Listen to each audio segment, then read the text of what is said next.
యేసుక్రీస్తు నామములో మీ అందరికీ నా హృదయపూర్వకమైన వందనాలు.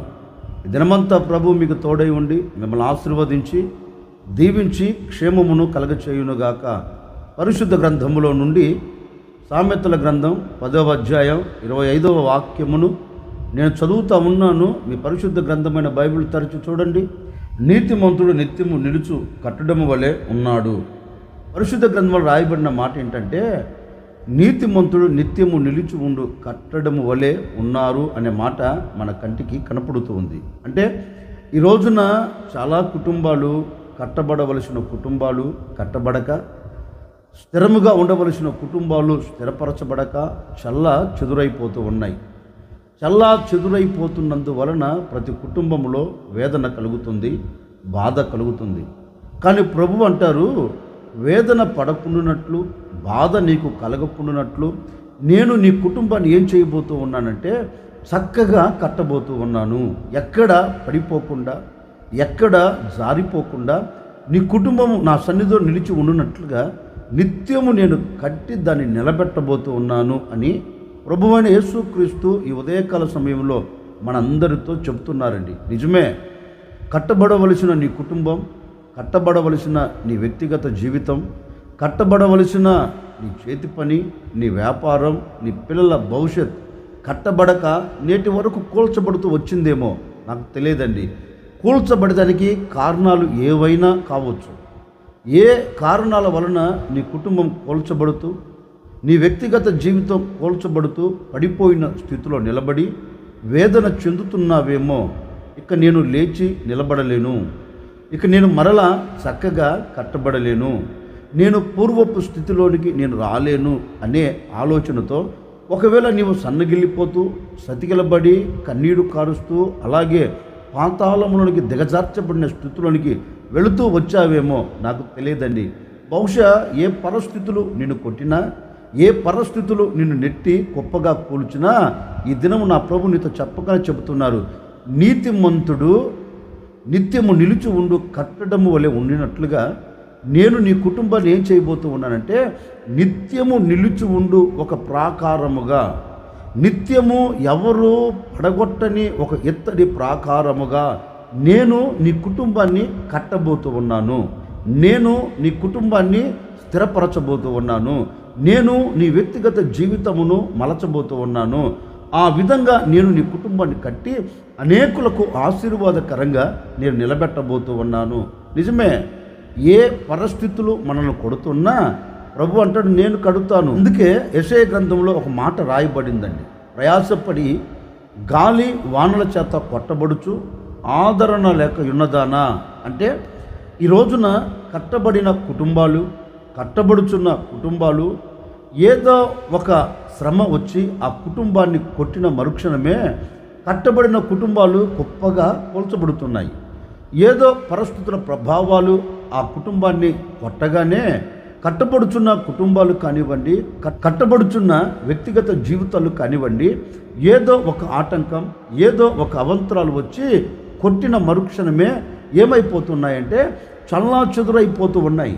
చల్లా చెదురైపోయి ఆ కుటుంబంలో ప్రశాంతత లేక, ఆ కుటుంబంలో నెమ్మది లేక గందరగోళముగా మార్చబడిన కుటుంబాలు కోకొల్లలుగా మన కంటికి కనపడుతాయండి. నిజమే, ఏదో ఒక శ్రమ, గాలి లాంటి శ్రమ, వాన లాంటి ఆపదలు కుటుంబాన్ని వచ్చి తగిలిన మరుక్షణమే కుటుంబం చల్లా చెదురైపోయి ఆ సమస్యల మధ్య నుంచి బయటికి రాలేక, ఆ సమస్యల మధ్య నుంచి విడుదల పొందలేక అట్లాగే సమస్యల మధ్యలో నిలబడి కన్నీరు కారుస్తున్న కుటుంబాలు మన కంటికి చాలా కనపడుతాయండి. ఎందుకంటే ఏదో ఒక పరిస్థితి ఆ ఇంటిని కొట్టినందువలన ఆ ఇంట్లో అసమాధానం పొడచూపుతుంది. ఏదో ఒక ఆటంకం ఆ ఇంటిని కొట్టినందున ఆ ఇంట్లో నెమ్మది లేని రోజులు మన కంటికి కనపడుతూ ఉన్నాయి. కారణం ఏంటంటే కట్టబడవలసినవి కట్టబడకుండా కొట్టబడినందువలన ఆ కుటుంబంలో ప్రశాంతత కరువైపోయిందండి. అందుకే ఈ ఉదయకాల సమయంలో ఓ సేవకుడిగా చెప్తున్నాను, నీ కుటుంబాన్ని ఏవి కొట్టాయో, నీ కుటుంబంలో నెమ్మది లేకుండా ఏ శ్రమలు కొడుతూ వచ్చాయో, నీ కుటుంబం కట్టబడకుండా ఏ గాలి వాన లాంటి ఆపదలు అవంతరాలు నీ కుటుంబాన్ని తాకుతూ నీ కుటుంబంలో నెమ్మది, సంతోషం, ఆనందం లేకుండా కన్నీరు కార్చేటట్లుగా చేస్తూ వచ్చాయో నాకు తెలియదండి.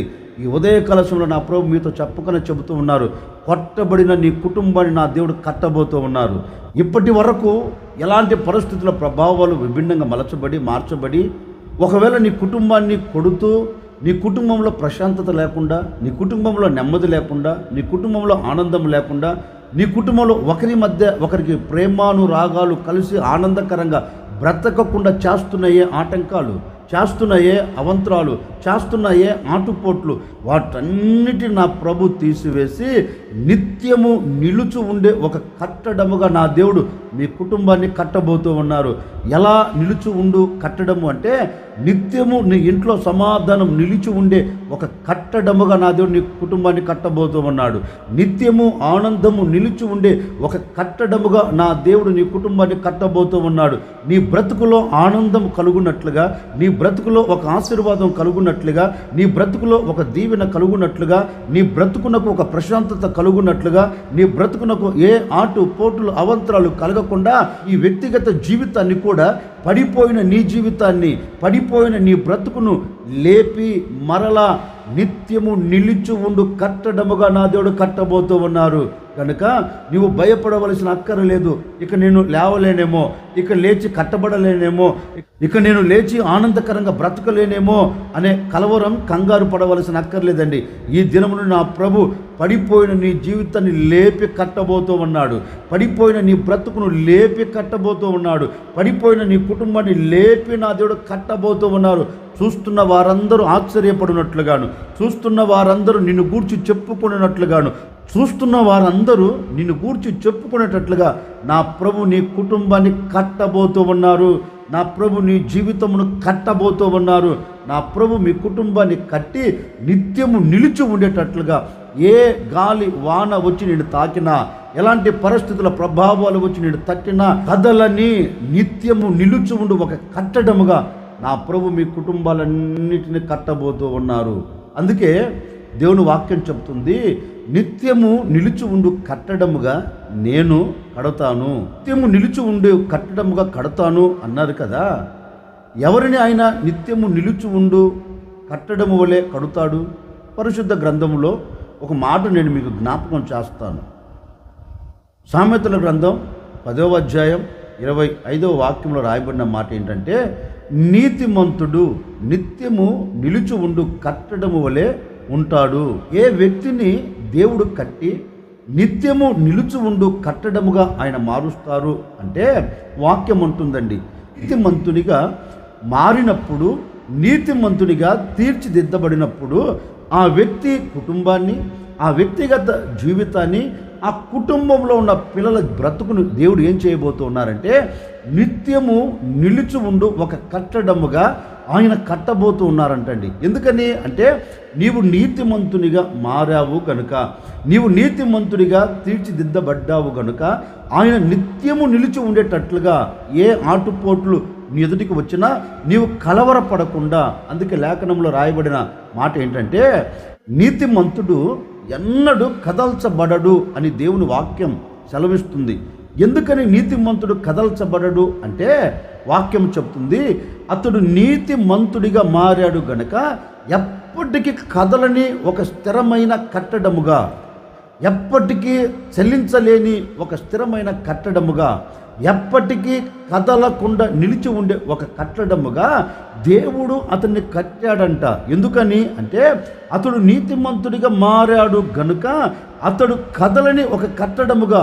మరొక చోట కూడా రాయబడిన మాట ఏంటంటే, నీతిమంతులు సింహము వలె ధైర్యముగా ఉంటారంటండి. అంటే ఏ ఆపద కలిగినా, ఏ అవంతరాలు కలిగినా, ఏ బెదిరింపులు వచ్చినా ఎప్పటికీ కదిలిపోడు, ఎప్పటికీ అధైర్యపరచబడ్డు. ఎందుకంటే అతడు ఎవరు? నీతిమంతుడు.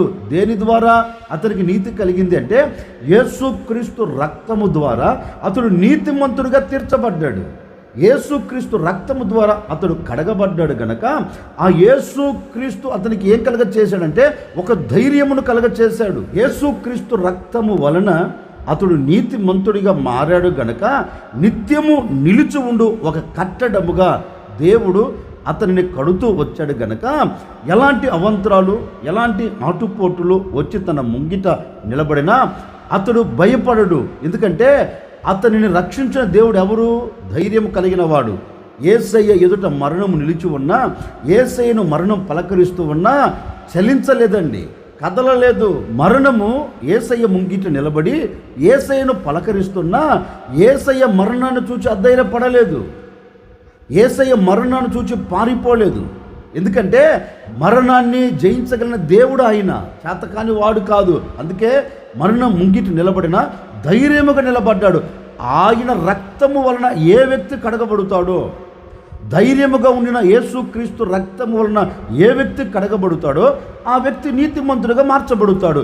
నీతిమంతుడిగా మార్చబడిన ఆ వ్యక్తి ఏ పరిస్థితులను చూచినా, ఎలాంటి స్థితిగతులు తన ఎదుట నిలబడినా, ఆఖరికి మరణమే తన ముంగిట నిలబడి పలకరిస్తున్న ధైర్యాన్ని విడవడు, భయపడుతూ అడుగులు వేయడు. కారణం ఏంటంటే అతన్ని రక్షించిన దేవుడు ఎవరు అంటే ధైర్యము కలిగిన వాడు. అతని కొరకు రక్తాన్ని చిందించి నీతిమంతునిగా తీర్చిదిద్దిన దేవుడు ఎవరు అంటే శక్తి కలిగిన వాడు, భయము లేని ఏకైక దేవుడు. ఆయన రక్తం ద్వారా కడగబడ్డాడు గనక నీతిమంతుడు కదల్చబడు. పరిస్థితులు విభిన్నంగా మలచబడిన నీతిమంతుడు కదల్చబడడు ఎప్పటికీ, ఎన్నటికీ. అందుకే వాక్యం ఉంటుంది, ఏ వ్యక్తి క్రీస్తు రక్తంతో కడగబడతాడో ఆ వ్యక్తి నిత్యము నిలిచి ఉండగలుగుతాడంటండి. నిత్యము నిలిచి ఉండే ఒక కట్టడముగా ఆయన మారుస్తాడంటండి. నిజమే, ఇప్పటి వరకు ఒకవేళ నువ్వు పడిపోతూ వస్తున్న దానికి కారణాలు ఏవైనా కావచ్చు. కట్టబడవలసిన నీవు చల్లా చెదురైపోతూ వస్తున్నావేమో, కట్టబడుతున్న నీవు గొప్పగా కూల్చబడుతూ వస్తున్నావేమో. కారణం ఏంటి అంటే నీలో ఉన్న పాపం నిన్ను పడవేస్తుంది, నీలో ఉన్న పాపం నీకు నెమ్మది లేకుండా చేస్తుంది, నీలో ఉన్న పాపం నీ జీవితంలో ప్రశాంతతను కోల్పోయేటట్లుగా చేస్తుంది, నీలో ఉన్న పాపము నువ్వు కట్టబడకున్నట్లుగా పతనావస్థలోనికి తీసుకొని వెళుతుంది. అందుకని నీవు చక్కగా కట్టబడినట్లుగా ఈరోజు నా ప్రభువైన యేసుక్రీస్తు యొద్దకు నువ్వు రాగలిగితే, నా ప్రభువైన యేసుక్రీస్తు పాదాలు పట్టుకోగలిగితే ఎప్పుడు నీవు కదలకుండా ఉండే ఒక కట్టడముగా నా దేవుడు నిన్ను మార్చబోతూ ఉన్నారు.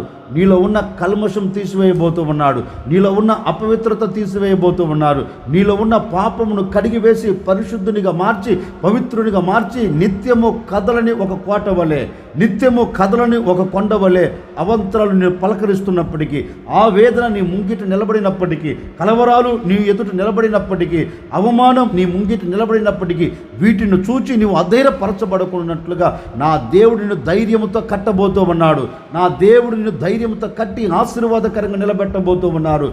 ఏ పాపం నీలో లేకుండా నా ప్రభు అయిన యేసుక్రీస్తు రక్తము వలన మిమ్మల్ని నీతిమంతునిగా తీర్చిదిద్దబోతూ ఉన్నారు.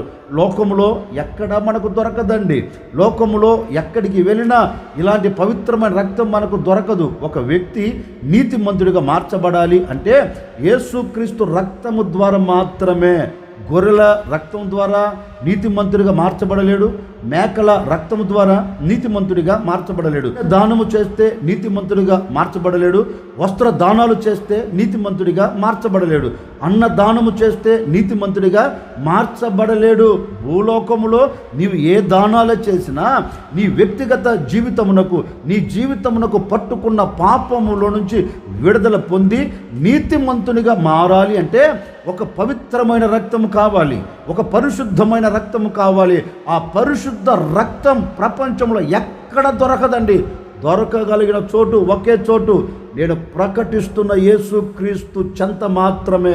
ఆ యేసుక్రీస్తు యొద్దకు వచ్చి నీ పాపమును ఒప్పుకొని నీ పాపమును విడిచిపెట్టి నీవు పవిత్రుగా మార్చబడాలని కోరుకుంటే ఆ పవిత్రమైన రక్తము చేత నా ప్రభు నిన్ను కడుగుతాడు, ఆ పవిత్రమైన రక్తము చేత నిన్ను పరిశుద్ధపరుస్తాడు.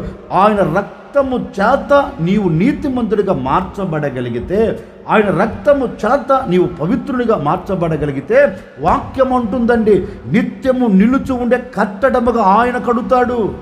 ఇక కదిలిపోవు, ఇక జారిపోవు, ఇక పడిపోవు. ఎప్పుడే కానీ ఎక్కడే కానీ కొండ మీద కట్టబడిన పట్టణము వలె నీ బ్రతుకును నా దేవుడు కట్టి ముగించగలుగుతాడు. ఇప్పటి వరకు పడిపోయి అవమానం చూస్తూ వచ్చావా? ఇప్పటి వరకు కుప్పగా కూల్చబడి ఆవేదన చెందుతూ వచ్చావా? ఇప్పటి వరకు పడిపోయి కన్నీరు కారుస్తూ ఇక నేను లేచి మరలా సమాజంలో విలువగా నిలబడలేను అనే ఆలోచనతో అడుగులు వేస్తున్నావా? కంగారు పడకు, నా దేవుడు కరములో చాపుతూ ఉన్నాడు. నా దేవుడు కనికరించబోతూ ఉన్నాడు. కనికరించిన దేవుడు కరములు చాపి నిన్ను పడిపోయిన ఆ స్థితిలో నుంచి లేపి నిలిపి మరలా నిన్ను కట్టబోతూ ఉన్నారు. మరలా నిన్ను స్థాపించబోతూ ఉన్నాడు. మరలా నీకు ఒక రూపాన్ని రూపుదిద్దబోతూ ఉన్నారు. ఎక్కడ పడిపోయావో అక్కడే నా దేవుడు లేపి నిన్ను కట్టబోతూ ఉన్నాడు. కనుక ఈరోజు నువ్వు చేయవలసినది ఒకటే, నీవు నిత్యము నిలిచి ఉండు ఒక కట్టడముగా నువ్వు మారాలి. అంటే వాక్యం అంటుంది, నీవు నీతిమంతుడిగా మార్చబడగలిగితే, క్రీస్తు రక్తము ద్వారా నీవు కడగబడగలిగితే, క్రీస్తు రక్తము ద్వారా నీవు పరిశుద్ధపరచబడగలిగితే, నిత్యము నిలుచు ఉండే ఒక కట్టడముగా నా దేవుడు నిన్ను కట్టి ముగించబోతూ ఉన్నారు. అందుకే పరిశుద్ధ గ్రంథంలో ఒక మాట రాయబడిందండి. ఒక వ్యక్తి ఇసుక మీద ఇంటిని కట్టాడు, ఒక వ్యక్తి బండ మీద ఇంటిని కట్టాడు. చూడండి, గాలి వరదలు వానలు వచ్చి ఇసుక మీద కట్టబడిన ఇంటిని కొట్టగానే అది కుప్పగా కూల్చబడిపోయింది. బండ మీద కట్టబడిన ఆ ఇంటికి కూడా గాలి తగిలింది, వర్షం తగిలింది, ఎదురుగాలులు తగిలాయి, ఆటంకాలు వచ్చాయి. కానీ ఆ ఇల్లు కదలకుండా నిలిచిపోయిందంటండి. ఎందుకని? వరదలు వచ్చినా ఏం కాలేదు, వానలు వచ్చినా ఏం కాలేదు, ఆటంకాలు కలిగినా ఏం కాలేదు, అవంతరాలు వచ్చి దాన్ని తాకినా ఏం కాలేదు. కారణం ఏంటంటే అది కట్టబడింది ఎక్కడ? బండ మీద కట్టబడింది గనక దానికి కదిలింపు లేదు, దానికి భయము లేదు, ఎలాంటి కలవరం ఎలాంటి భయము నాకు లేదంటుందండి. ఎందుకని అంటే బండ మీద కట్టబడింది. బండ ఎవరు? నా ప్రభువు అయిన యేసుక్రీస్తు. బండ మీద అంటే యేసయ్య మీద ఏ వ్యక్తి కట్టబడుతాడో, యేసు రక్తము ద్వారా ఏ వ్యక్తి కడగబడి యేసయ్య మీద స్థిరపరచబడుతాడో ఆ వ్యక్తి ఏ ఆటంకము కలిగినా, ఏ అవంతరాలు కలిగినా ఎక్కడ భయపడడండి, ఎక్కడ అధైర్యపరచబడడండి. ఎందుకని అంటే నన్ను నిర్మించిన దేవుడు నాతో కూడా ఉన్నాడు, నా కొరకు ప్రాణము పెట్టిన దేవుడు నాతో కూడా ఉన్నాడు, నా కొరకు అమూల్యమైన రక్తము చిందించిన దేవుడు నాతో కూడా ఉన్నాడు, లోకములో నుంచి పడిపోతున్న నన్ను లేవనెత్తి స్థిరపరిచిన దేవుడు నాతో కూడా ఉన్నాడు. గనుక నేను ఏ విషయంలో అధైర్యపరచబడను అని అతడు ధైర్యముగా అడుగులు వేయగలుగుతాడండి. అంటే ఏ వ్యక్తి క్రీస్తు రక్తముతో కడగబడి ఆయన మీద కట్టబడుతాడో, ఏ వ్యక్తి క్రీస్తు రక్తంతో కడగబడి ఆయన మీద స్థిరపరచబడుతాడో ఆ వ్యక్తికి కదిలింపు ఉండదంటండి. నిత్యము నిలిచి ఉండే ఒక కట్టడముగా ఓ సేవకుడిగా నేను కూడా కోరుకుంటున్నానండి. ఇప్పటి వరకు నీ వ్యాపారం పడిపోయిందా? నీ చేతి పని పడిపోయిందా? నీ ఆత్మ సంబంధమైన జీవితం పడిపోయిందా? నీ కుటుంబం కుప్పగా కూల్చబడిందా? నెమ్మది లేక, సమాధానం లేక, ఆనందం లేక, సంతోషము లేక, సమాధానం లేక నీ కుటుంబం అంతా చల్లా చెదురైపోయి పడిపోయిన స్థితిలో నిలబడి ఒకవేళ వేదన చెందుతూ ఉన్నారా? మీకే ఒక శుభవార్త. నా దేవుడు ఈ దినము నుండి పడిపోయిన నీ కుటుంబాన్ని నా దేవుడు కట్టబోతూ ఉన్నాడు. చల్లా చెదురైపోయిన నీ కుటుంబాన్ని లేపి మరలా కట్టబోతూ ఉన్నారు. చల్లా చెదురైపోయిన నీ వ్యక్తిగత జీవితాన్ని మరలా ఆయన కట్టి ముగించబోతూ ఉన్నారు. ఏ చోట కన్నీరు చూచావో, ఏ చోట అవమానము చూచావో, ఏ చోట వేదన కలిగిందో, ఏ చోట కుప్పగా కోల్చబడి నీ కుటుంబం అంతా అవమానం కలిగిన చోటికి వెళ్ళిందో అదే చోట నా దేవుడు నీ కుటుంబాన్ని లేపి కట్టబోతూ ఉన్నాడు. నీ జీవితమును లేపి కట్టబోతూ ఉన్నారు. ఇప్పటి వరకు అవమానించిన వారందరూ ఆశ్చర్యపడినట్లుగాను, అవమానించిన వారందరి నోట నిన్ను గూర్చి మరలా చెప్పుకునేటట్లుగా నా దేవుడు నీ వ్యక్తిగత జీవితాన్ని, నీ కుటుంబ జీవితాన్ని కట్టి సమాజంలో నేను సాక్షిగా నా దేవుడు నిలబెట్టుకోబోతూ ఉన్నారు. అందుకని ఓ చిన్న ప్రార్థన చేసుకోండి. ప్రభువా, నా కుటుంబాన్ని కట్టవా, నా జీవితాన్ని కట్టవా, నా పిల్లలను కట్టవా, నా కుటుంబాన్ని కడితే నేను ఘనతను చూడగలుగుతానయ్యా అని ఓ చిన్న ప్రార్థన చేసుకోండి. నిశ్చయముగా నా దేవుడు నిత్యము నిలిచి ఉండే ఒక కట్టడముగా మీ కుటుంబాలన్నింటినీ కట్టి ముగించబోతూ ఉన్నారు. ఆశ్చర్యకరుడా, మీకు స్తోత్రాలు చెల్లిస్తూ ఉన్నాం తండ్రి. మీరంతైనా సర్వశక్తి కలిగిన దేవుడవు. ఈ విధంగా మిమ్మల్ని స్తుతించినట్లుగా, ఈ విధంగా మిమ్మల్ని ఆరాధించినట్లుగా సహాయం చేశారు. నీతిమంతుడు నిత్యము నిలిచి ఉండు కట్టడం వలె ఉన్నాడు అని మీ లేఖనాలు సెలవించినట్లుగా ఎందరైతే చక్కగా కట్టబడాలి అనుకున్నారో పడిపోయిన ప్రతి వ్యక్తిని మీరు లేవనెత్తండి. చక్కగా మీరు కట్టండి నాయన. ఎక్కడ పడిపోయారో, ఏ చోట కృంగిపోయారో అదే చోట బిడ్డ మీరు లేవనెత్తి చక్కగా కట్టబడినట్లుగా వారి జీవితాన్ని, వారి కుటుంబాన్ని మీరు కట్టి నీ సన్నిధిలో సాక్షిగా నిలుపుకోండి. నాయన చూస్తున్న వారందరూ ఆశ్చర్యపడినట్లుగా ప్రతి కుటుంబం కట్టబడునుగాక. చూస్తున్న వారందరూ ఆశ్చర్యపడినట్లుగా ప్రతి కుటుంబం మరలా మీరు ఘనతలోనికి తీసుకొని రాబోతున్నందుకై మీకు స్తోత్రాలు చెల్లిస్తూ ఈ దినమంతా నాయన వీరి వ్యాపారాన్ని, వీరి చేతి పనిని, వీరికి కావలసిన సమస్తాన్ని మీరు కట్టి ఆశీర్వాదకరంగా మలచమని యేసు నామములు అడిగి వేడుకొనుచున్నాము తండ్రి, ఆమెన్. ఈ దినమంతా నా ప్రభు మీకు తోడై ఉండి నిశ్చయముగా మీరు ఎక్కడ పడిపోయారో అక్కడ నా ప్రభు లేపి మీ వ్యక్తిగత జీవితాన్ని, మీ కుటుంబాన్ని కట్టి మిమ్మల్ని అందరినీ గణపరచునుగాక. ఆమెన్.